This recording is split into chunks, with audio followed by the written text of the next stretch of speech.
eh, berprasangka Yesus ini adalah manusia gitu. Sebab Itu dia bukan lahir prasangka bang, betul itu manusia. memang manusia.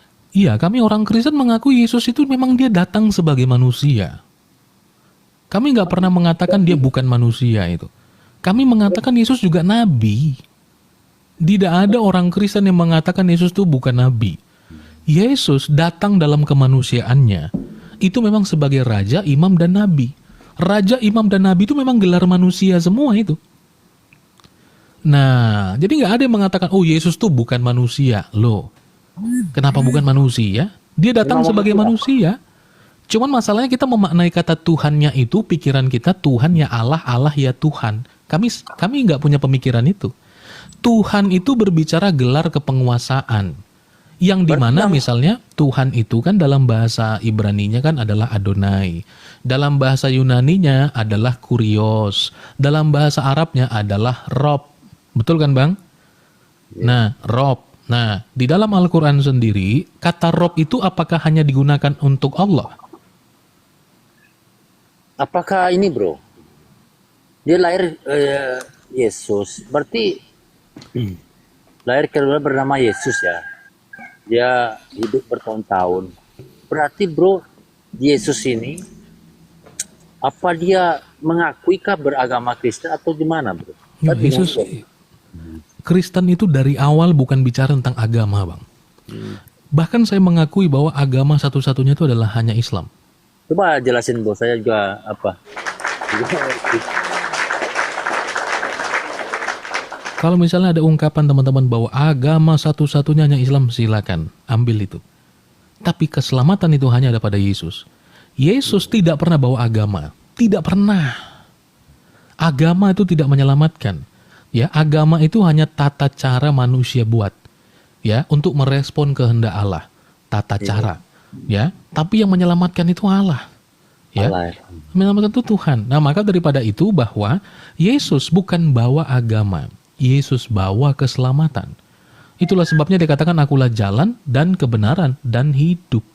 Jadi tidak bawa agama. Tapi kenapa sekarang jadi agama? Ya karena kita punya undang-undang di Indonesia bahkan di dunia ini yang berhimpun, yang berkumpul, punya tujuan yang sama. Itu dikelompokkan sebagai apa? Organisasi, keyakinan, atau apa? Nah, semua orang yang percaya kepada Yesus sebagai Tuhan dan Allah, maka dia disebut sebagai agama Kristen. Kalau rumah ibadahnya ada salib, yaitu Kristen. Rumah ibadahnya ada ini, yaitu agama yang lain. Kan agama, supaya tidak kacau. Jadi rumah ibadah yang tanda salib, agama lain tidak boleh di situ. Kalau ada di situ, jadi kacau. Saya sih belum Nah, pernah. itu dia. Saya dulu kepengen juga bro, pengen lihat juga apa nama ke gereja itu kan. Apa nama itu? Dia sholat itu kan di gereja itu ke pas hari Minggu ya bro. Itu di gereja itu kita sujud juga bro. Gimana tuh bro? Bebas, abang sujud pun gak ada yang larang itu. Dalam penyembahan, dalam doa, ada yang sujud. Tidak mungkin ada yang larang abang. Abang mengangkat tangan, atau misalnya kita yang Kristen angkat tangan, kita mau sujud, menyembah. Ya, itu tidak ada yang larang. Orang Kristen tidak ada yang sujud loh. Siapa bilang tidak sujud? Kalau kita doa pribadi di kamar, saya sujud, bahkan rebah sampai ke tanah. Ya, itu tidak ada yang larang. Begitu. Tidak ada yang larang bang. Nah, terus satu lagi bro. Ya, satu lagi. Itu kan penebusan dosa. Ada kata-kata itu bersama Bapa kita di surga. Jadi di Kristen tuh nerakanya ada bro? Ada. Ada dong. Neraka ada. Dosa itu gimana bro? Kan ada kata-kata tebus. Berarti dosa-dosa yang lama ini gimana bro? Dosa-dosa yang lama kan sudah ditebus oleh Kristus. Bahkan dosa yang akan datang. Kristus sudah menebus kita dari hukuman dosa. Dosanya yang paling berat kalau di Kristen apa bro? Wah, semua dosa itu berpotensi membawa kita masuk neraka, bang. Ya. Semua potensi dosa Ya, itu kalau di Islam berbahaya. kan lebih banyak sih. Ada syirik, ada mempersekutukan Tuhan. Jadi di Kristen tuh yang paling berat itu apa bu? Dosa yang tidak terampuni Nah, adalah dosa menghujat Roh Kudus. Oh ya, mempersekutukan ya, sama lah ya. Bukan mempersekutukan sih itu lebih kepada Menghujat. menghujat Roh Kudus. Gitu ya. Itu penjelasannya lebih panjang lagi. Nah, Iya. tapi sekali lagi dalam iman Kristen, semua dosa itu berpotensi dan berbahaya. Ya, even itu bohong itu enggak boleh. Seperti itu, Bang. Oke, ada lagi mungkin, Bang, terakhir? Serasa yang mengulangi tadi, bro. Kata-kata dosa tadi kan. Kan Yesus ini kan mati di tiang salib. Itu apa darah itu arti tebus dosa saya kurang paham. Coba jelasin lagi, bro. Tebus dosa maksudnya gimana, bro? Menebus dosa itu berbicara tentang dia yang membayar hukuman, Bang. Jadi hukumannya kan harusnya ditanggung oleh manusia. Tapi hukuman mati ada di dalam maut itu sudah ditanggung oleh Tuhan Yesus. Jadi kita orang Kristen yang percaya kepada Kristus, kita tidak ada di dalam maut. Kita tidak berada dalam maut. Tapi kita, waktu kita mati, ya tutup mata di bumi, buka mata di Firdaus. Jadi kita tidak perlu lagi ada di alam maut. Itu tidak ada. Ya, itu dia. Karena Kristus yang tidak berdosa itu turun ke dalam maut, ke dalam dunia orang mati untuk mendeklarasikan. Saya permudah itu begini, bahwa semua orang yang percaya kepada Tuhan Yesus tempatnya bukan lagi di dalam alam maut. Dia sudah mendeklarasikan itu. Ya, di dalam alam maut. That's why dia bangkit itu membuktikan bahwa dia berkuasa atas maut. Kan tidak ada satupun orang yang mati terus bangkit dengan kuasanya sendiri. Tidak bisa. Tapi Tuhan Yesus sudah membuktikan bahwa dia berkuasa atas maut. Sehingga penebusan dosa itu berbicara tentang pembayaran maut itu sudah dilunaskan, sudah selesai oleh kematian Tuhan Yesus. Seperti itu. Gitu, paham saya. Terus satu lagi, bro, tadi kan kata bro kan dia lahir memang berbentuk manusia. Secara logika mungkin orang mengira kan Yesus itu manusia ya, bro. Gitu ya. Memang manusia. Memang manusia deh. Jadi yang kita sembah itu manusia, bro. Dia datang sebagai manusia. Makanya awalnya begini, Bang. Yang tidak boleh kita lepas dari Yesus itu adalah praeksistensinya. Praeksistensi itu maksudnya begini. Abang dan saya, sebelum kita lahir di dunia ini, kita kan nggak pernah ada, Bang. Tidak pernah ada kan kita. Nggak pernah eksis. Betul. Ya kan? Nah, tapi Yesus itu sebelum dia datang sebagai manusia, dia sudah ada. Manusia mana begitu? No, kenapa kita bisa katakan dia sudah ada sebelum dia datang sebagai manusia? Karena dia adalah firman Allah. Firman Allah yang adalah Allah itu, yang kekal itu, mau mengambil natur manusia untuk lahir datang ke bumi. Nah, maka keberadaannya dia dulu yang tanpa kemanusiaan, ya, tanpa kemanusiaan sudah kekal, tapi waktu dia mau mewujudkan datang sebagai manusia, kemanusiaannya baru datang pada abad pertama, baru dilahirkan pada abad pertama. Tetapi eksistensi pribadinya itu sudah dari kekal sampai kekal. Seperti itu. Contoh sederhana, teman-teman kan percaya Al-Quran adalah firman Allah. Ya kan? Nah, sekarang Al-Quran teman-teman sudah pegang bentuk begini. Ya, sebelum ada Al-Quran dalam bentuk kitab, apakah Allah tidak punya firman? Nah, Allah sudah punya firman, kira-kira begitu ya.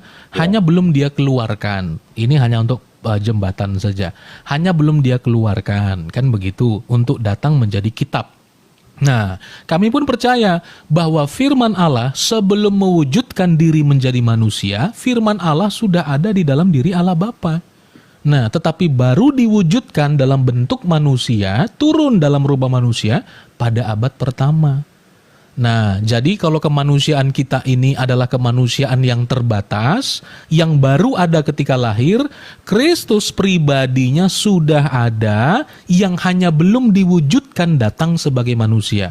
Waktu dia datang wujud sebagai manusia, disitulah baru ada kemanusiaannya. Nah, itu dia. Karena dia berwujud manusia ya, gitu ya. Iya, tapi eksistensinya sudah dari kekal sampai kekal. Seperti itu.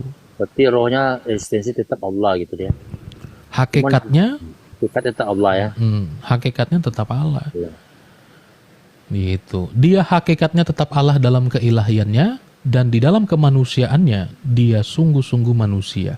Jadi semua dari ujung rambut Tuhan Yesus sampai telapak kakinya itu produk manusia semua, Bang. Produk manusia, that's why dia bisa berdarah. Ya, that's why dia bisa berdarah. Dan tujuannya memang untuk mati. Kalau Yesus datang dalam kemahakuasaannya, dia nggak bisa ditangkap, apalagi mau disalibkan, nggak bisa. Jadi gini bro, artinya gini, dia lahir ke dunia ini hidup 33 tahun. 33 tahun ya bro, Yesus ini kan. Berarti dia sama lagi seperti manusia ya. Betul, sama. Yang membedakan kita hanya dia tadi, satu, praeksistensinya, dan yang kedua adalah dia tidak berdosa. Memang kita membutuhkan yang tidak berdosa untuk menebus yang berdosa. Berarti Yesus ini kelaminnya laki-laki bro ya? Ya, dia datang sebagai laki-laki. Karena itu kan berbicara tentang bagaimana Adam itu sebagai pemimpin. Ya, karena Yesus kan disebut sebagai Adam yang kedua. Dia pemimpin manusia kan, Adam pertama itu pemimpin manusia dan dia gagal. Ya, nah itu dia. Maka Kristus yang datang sebagai laki-laki. Ya, laki-laki, karena laki-laki itu sebagai simbol pemimpin, ya teman-teman. Nah, yang menggantikan kegagalan manusia pertama atau pemimpin pertama, yaitu Adam. Seperti itu. Cuman tergantung keyakinan kita bro ya. Sebenarnya intinya sama lah, enggak. Cuma kadang-kadang ada beberapa kata kan orang Yesus itu bilang manusia gitu. Cuman kalau tahu dasarnya, sejarahnya mungkin paham ya gitu. Iya, tentu saja. Jadi yang justru mengatakan Yesus bukan manusia itu ajaran yang salah. Oh, manusia. Jadi logika kemarin kan aku pernah naik di room Mikana ya bro. Berdebat dia terlalu apa dia. Kalau ini enak bro, nyaman rasanya naik room bro. Iya, itulah Debatnya Bang, sehat gitu loh. Artinya apa namanya? Tukar-tukar pendapat gitu loh. Iya. Jadi memang kita hanya menjelaskan keyakinan kita aja Bang ya. Katanya begini bro, dia bukan manusia gitu. Kan lucu ya Bang ya kalau begitu ya. Ya kalau logika saya bro, lahir dari perut meriam. Pasti yang lahir itu manusia. Pasti, betul itu. Sepakat saya. Malah saya diturunin bro. Kan mana itu kalau ini belum ada jawaban gitu. Serasa itu aja bro, sudah cukup. Baik. Sudah mengerti. Terima kasih Bang Minang ya. Maaf bro kalau ada salah-salah kata ya. Tidak ada. Ya, terima kasih banyak.